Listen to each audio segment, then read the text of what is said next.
Stanford University is located in Stanford, California, just 30 miles south of San Francisco. Many locals call this place the Farm, a reference to its history as a horse farm owned by California Governor and U.S. Senator Leland Stanford. He and his wife founded this university in 1891 as a memorial to their teenage son Leland, who died from typhoid. And indeed, the official name of the school is Leland Stanford Jr. University.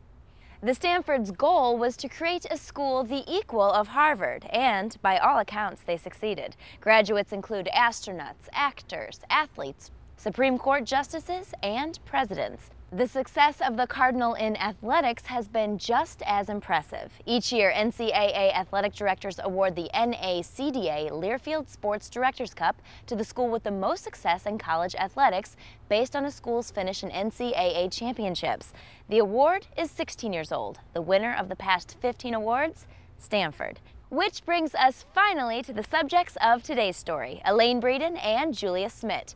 The two are Stanford teammates on the swimming and diving team. They are both All-Americans, they are both NCAA champions, and they are both Olympic medalists.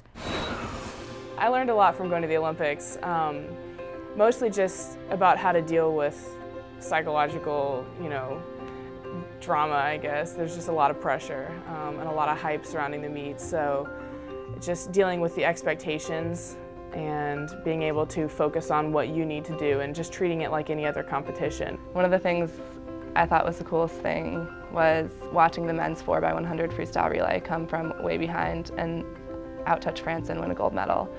So I think one of the main things I took away from that was just seeing firsthand that extraordinary things can be done when competing for your team, because the day after the race, I asked Jason Lezak, I was like, so what were you thinking about during your race? And he said, well, I just knew I couldn't let my team down. Julia is a 3-time NCAA champion in individual medley events and a 19-time All-American.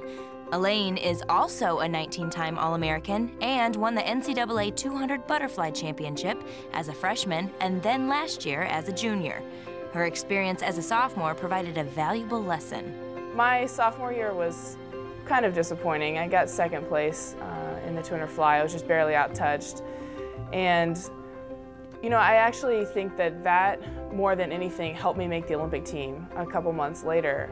It's surprising, in my experience, you learn more from your losses than you do from your wins. And in that case, I think the whole time during the race, my head was in the lane next to me, and I was focusing on what the competition was doing, and I wasn't thinking at all about the technique and the strategy that I'd worked on for my race.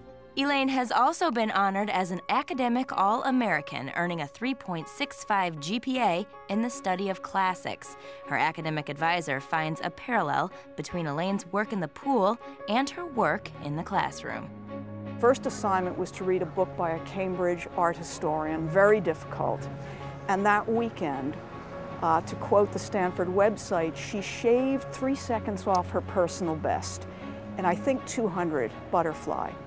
And then the following Wednesday, after the weekend performance, handed in this paper that was like a professional book review of this book by Mary Beard of Cambridge.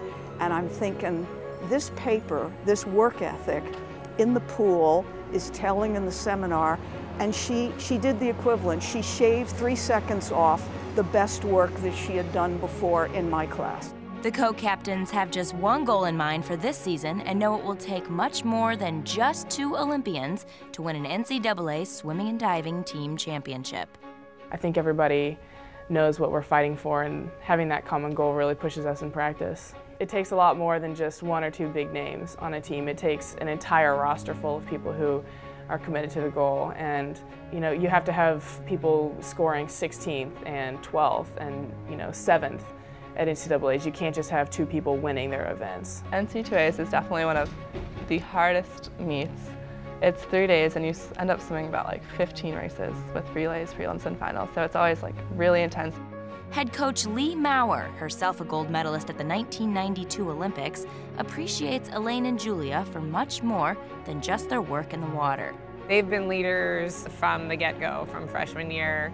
They lead by example, they lead by their actions and by what they say, but I think also they lead most amazingly by the faith that they have in their teammates. Me and Elaine have pretty different styles, I guess, when you talk about captains. I would say she's the more sympathetic one, and I'm more of the bad guy type one, so we kind of balance each other out really well. And when the girls lead their teammates into the NCAA Championships this year, Elaine perhaps will look for advice from some good buddies of hers, some Olympic champions she met in Beijing. So we were sitting at the table one day at the Athlete Village, and there was a guy sitting next to me and a guy sitting across from me, and then the rest of the basketball team was kind of scattered around. And eventually, partway through the conversation, the guy sitting next to me introduced himself. He was LeBron James, I figured out later, and the guy across from me was Kobe Bryant. And I'm not good. I'm not very good with. I don't follow basketball. Thanks, Elaine and Julia, for being such outstanding representatives of Stanford, the NCAA, and the United States. When On Campus returns, we'll have the story of a brother and sister who are NCAA basketball coaches. Stick around.